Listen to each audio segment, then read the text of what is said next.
A paz do Senhor, amados, um bom dia a todos. Espero que esteja tudo bem com você e com a sua casa. Hoje é o dia 321 da nossa leitura anual. Fique conosco.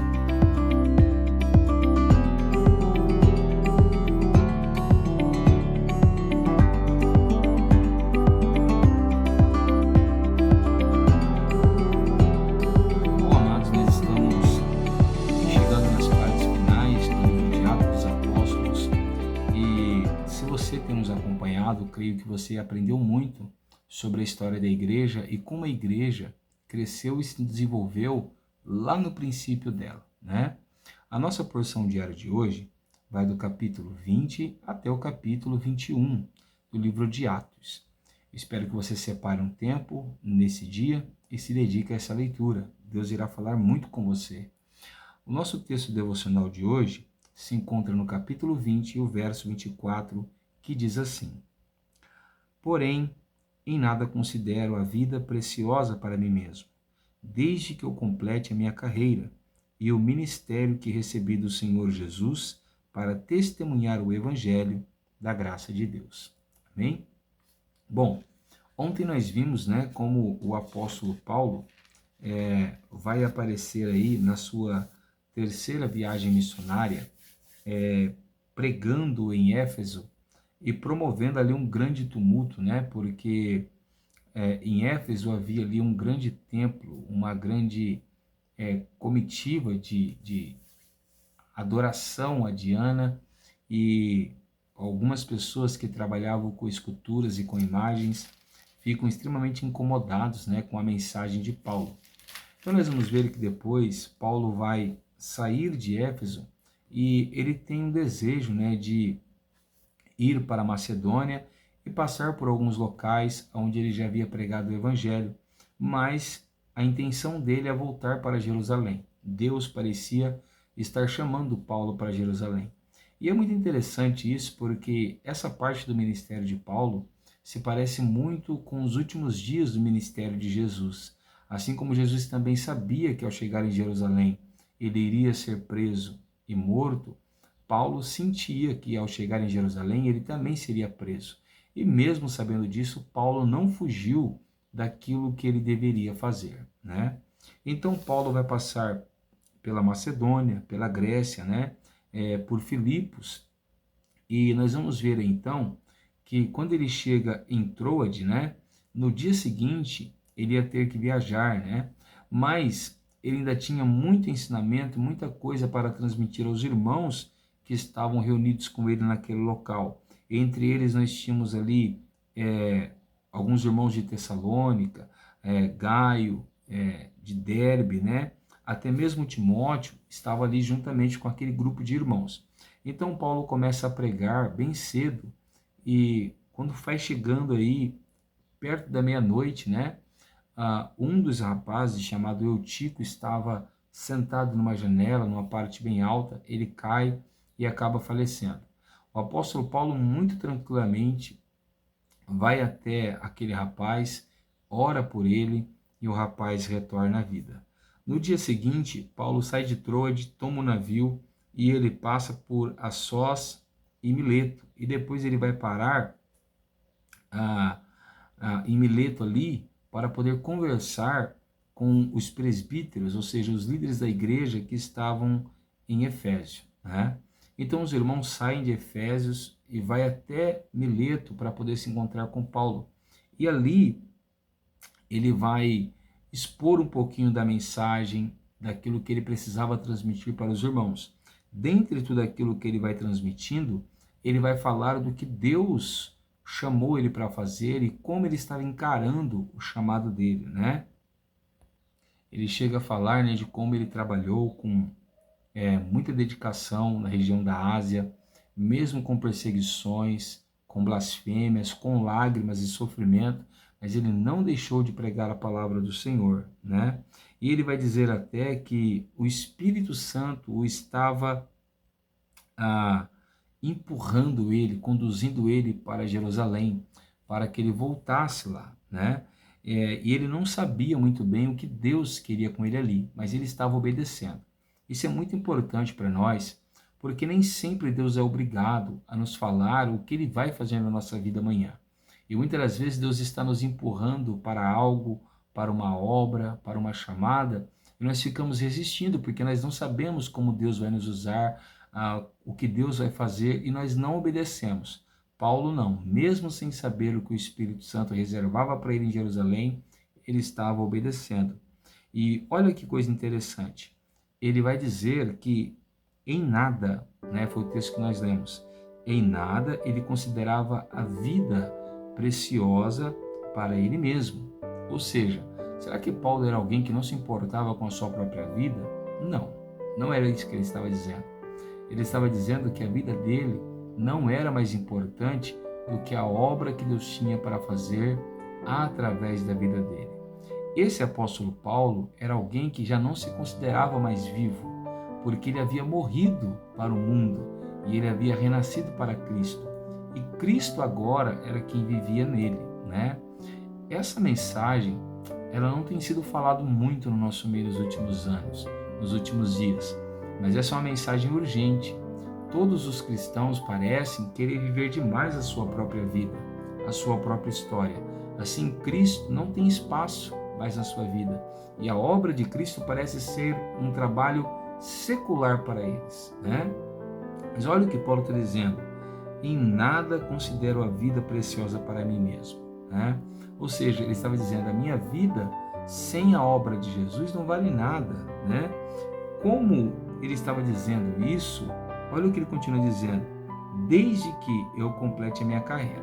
Então, como eu estava falando, Paulo não está dizendo que ele não se preocupa com a sua vida, não, ele se preocupa.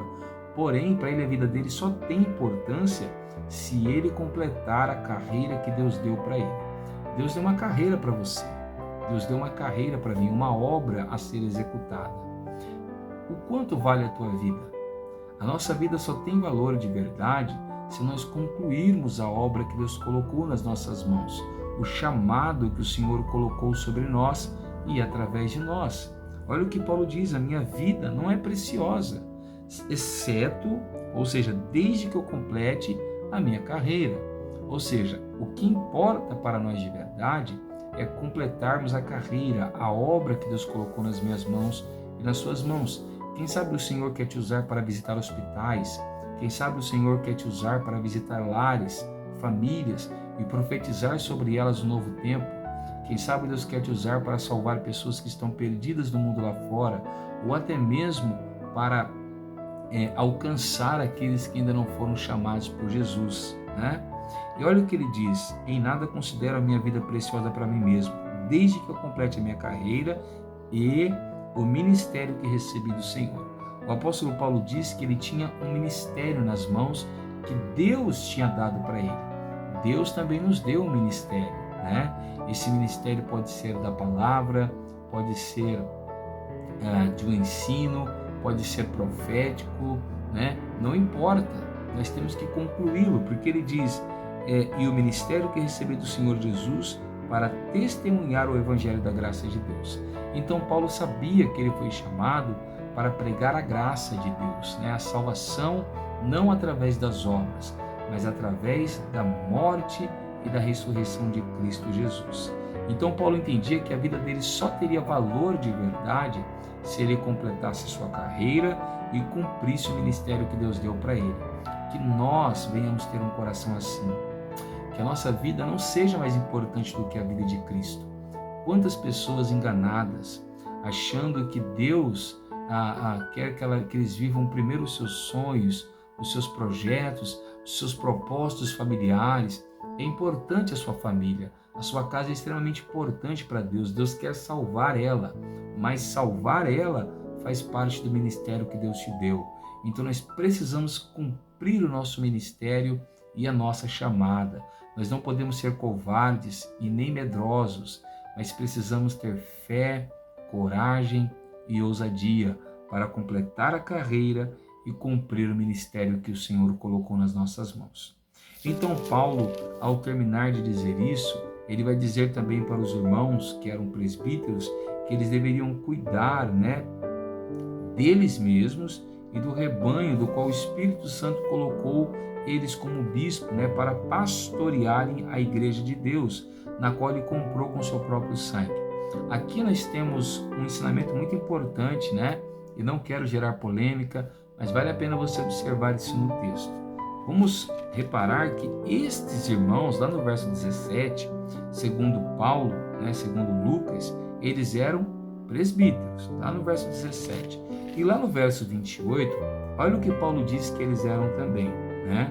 Eles eram bispos e eles estavam pastoreando, o que nos dá a entender então que o presbitério, o bispado e o pastorado é o mesmo ministério, né? Nós vemos pessoas colocando um acima do outro, que um é mais importante que o outro, e na verdade não. Todos estão ali para servirem na obra de Deus. Então, o mesmo presbítero, ele pode ser um bispo, ele pode ser um pastor. Todo pastor e todo bispo é um presbítero também. E o que ambos fazem?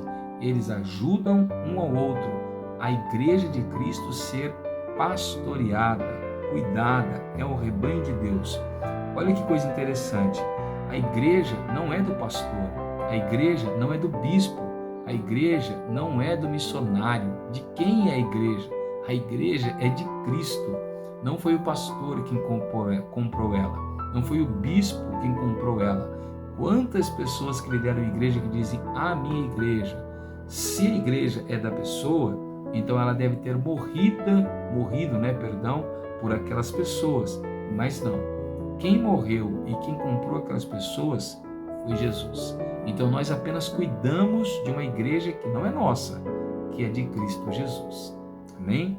Bom, Paulo também alerta que depois muitos falsos profetas surgiriam, e esses presbíteros, esses bispos, esses pastores deveriam ser responsáveis em guardar a igreja desses falsos profetas, que é o papel meu, o papel de todo pastor hoje. Nosso papel não é somente ficar pregando vitória, vitória, vitória. Não. Nós temos que ensinar a igreja o caminho do reino de Deus e temos que guardar a igreja de falsas doutrinas, de falsos mestres e de falsos pastores. Quando ele termina de passar essas instruções a esses irmãos, o choro, a tristeza é muito grande no coração deles, né?